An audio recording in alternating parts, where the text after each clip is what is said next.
Good day everyone. Today we'll be continuing our discussion with the chapter Basic Concepts of Chemistry. Today we'll understand a very easy but a very important topic that is known as limiting reagents. So let us start. Limiting reagent. Now, whenever a reaction takes place, you require certain amount of reactant to produce the product. Suppose out of the required reactant, or there are two or three reactants required to form the product. Out of those two or three, one reactant is present in lesser amount. So what will happen?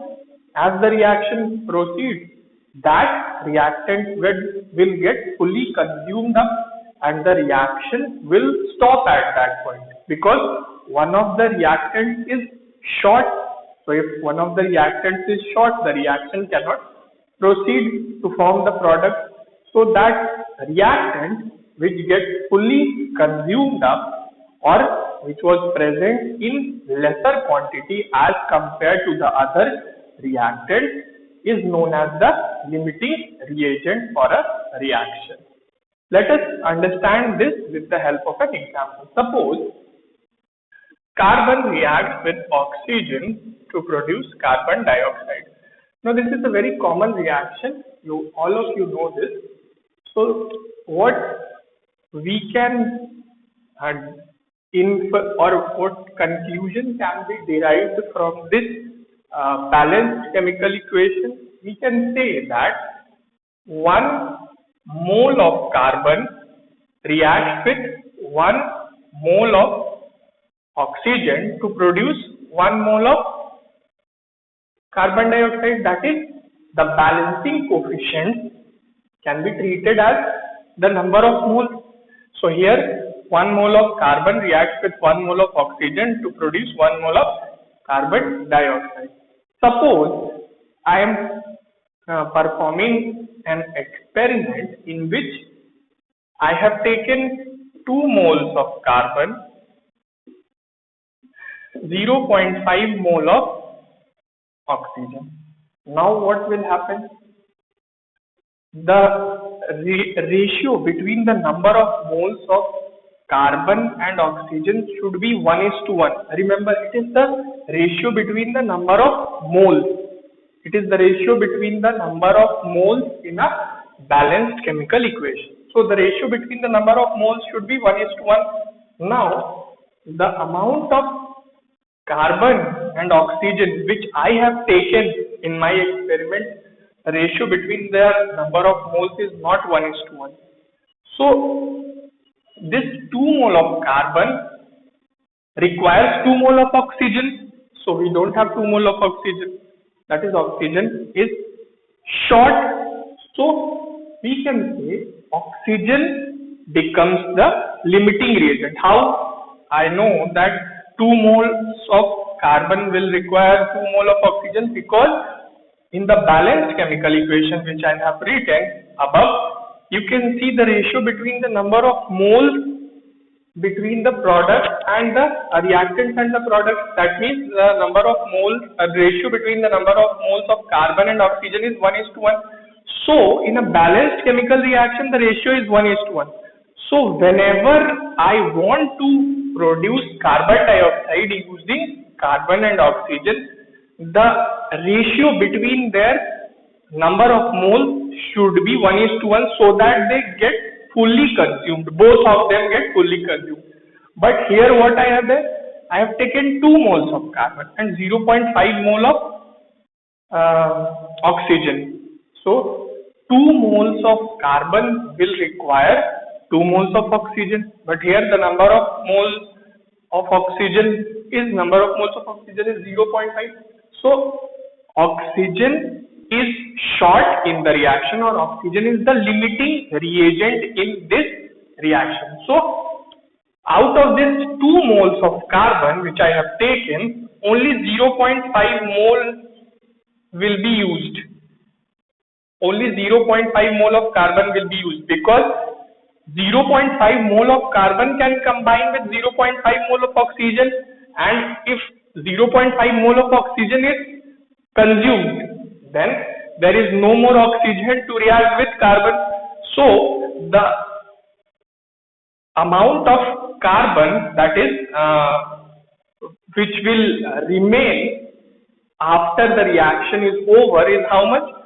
Out of 2 moles, 0.5 mole is consumed as we have 0.5 mole oxygen. So out of 2 moles, 0.5 mole is consumed. So how much carbon will remain? 2 minus 0.5, that is 1.5 mole of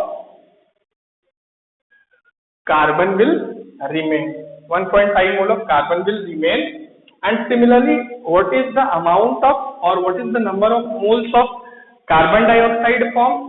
0. The ratio between the number of moles is 1:1:1.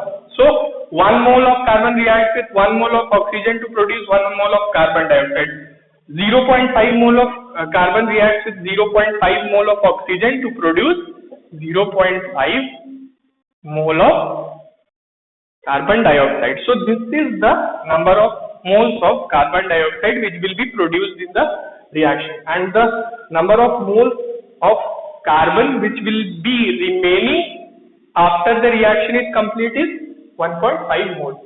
Now let us understand it with an easy example. Suppose the question says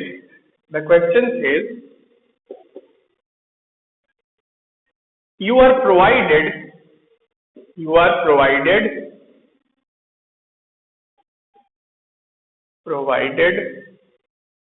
with 50 kg of nitrogen and 10 kg of hydrogen. 50 kg of nitrogen and 10 kg of nitrogen to produce ammonia. Ammonia, that is NH3.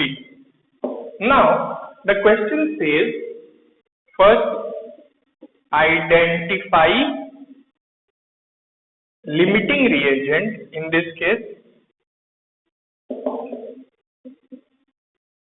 and then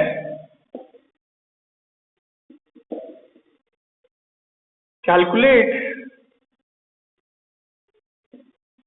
amount of NH3 ammonia formed. So you have been given 50 kg of nitrogen and 10 kg of hydrogen, and you are asked to produce ammonia from the gases. Now in this question you are asked, out of these two reactants, which is the limiting reagent, and if the reaction will definitely take place. One reactant will be short, but the reaction will take place and some product will be formed.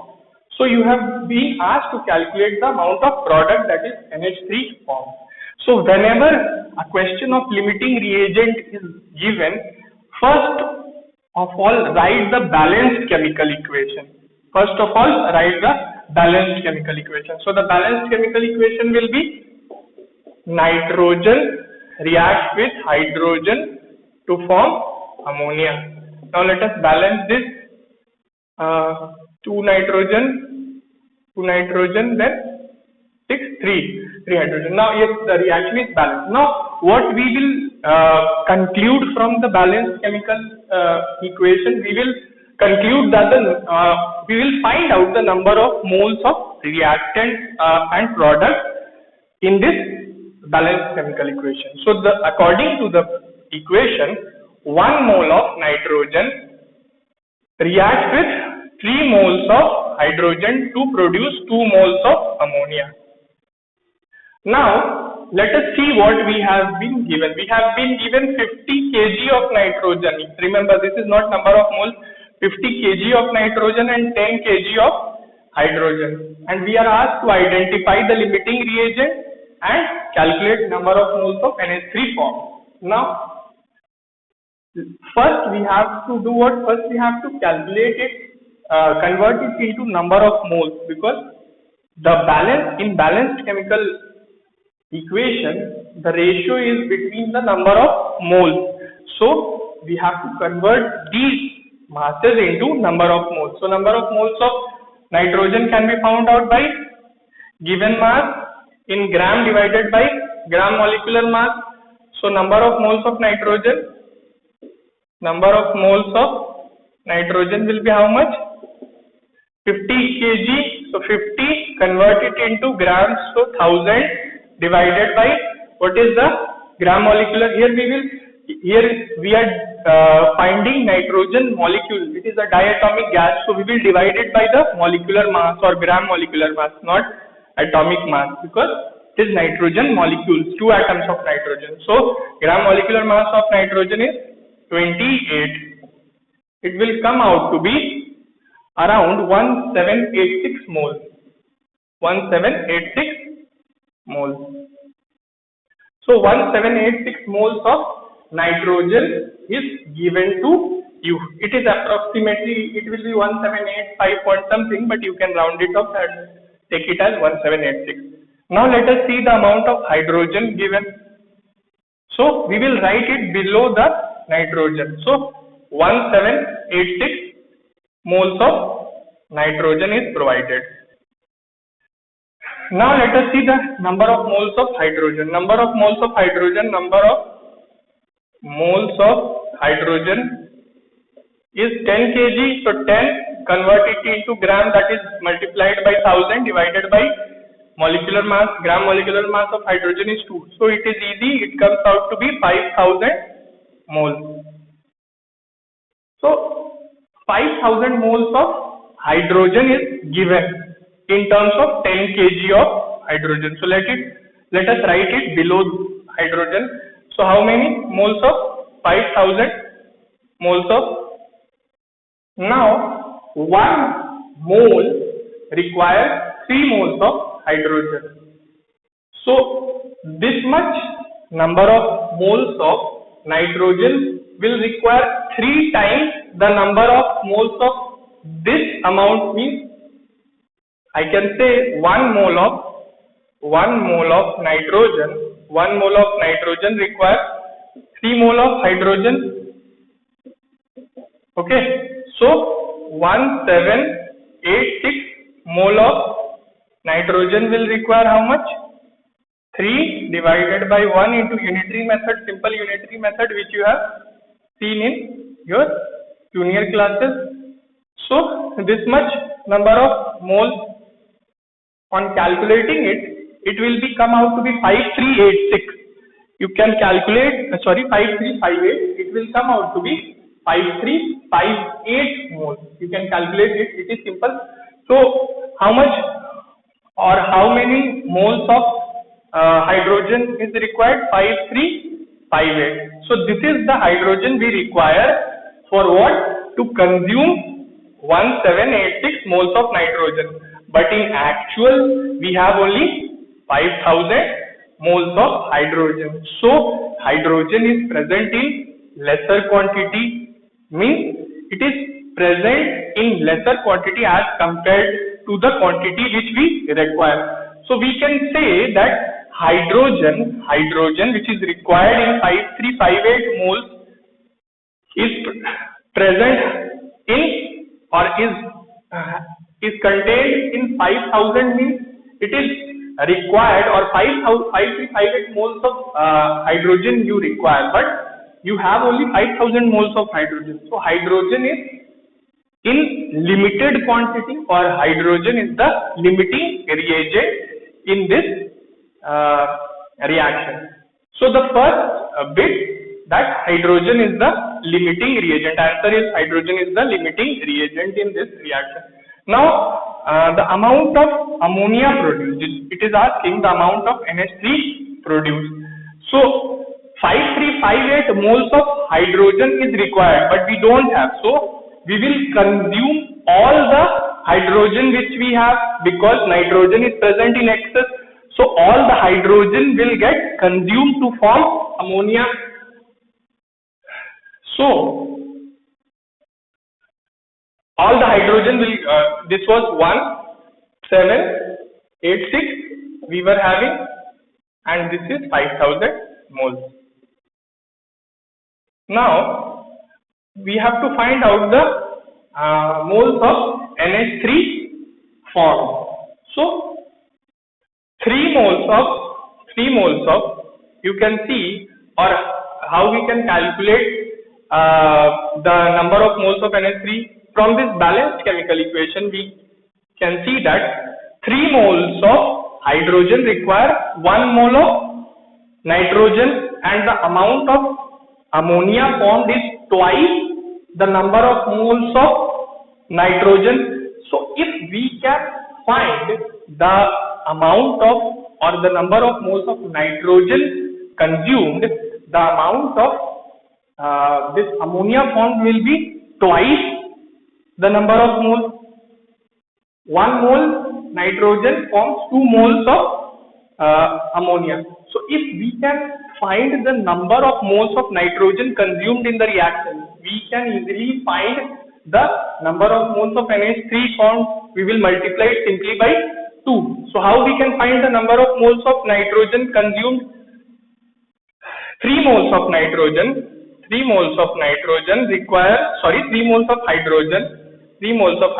require how much? 1 mole of nitrogen. 1 mole of nitrogen. So since hydrogen is the limiting reagent, so it will get fully consumed up. So depending on the presence of, or the amount of hydrogen will decide the amount of nitrogen which will be consumed. So 3 moles of hydrogen require 1 mole of nitrogen. So 5,000 moles of hydrogen will require how much? Unitary method, 1/3 1 divided by 3 into 5,000 moles. So this is the moles of what? This is the number of moles of nitrogen which will be consumed in the reaction. And from the balanced chemical equation, you can see 1 mole of nitrogen, if it is consumed, 2 moles of ammonia is formed. So the number of moles of ammonia formed is twice the number of moles of nitrogen consumed. So the number of moles of ammonia formed will be, this is the number of moles of nitrogen which is consumed, it will be twice this. So I am rubbing all this. So the number of moles of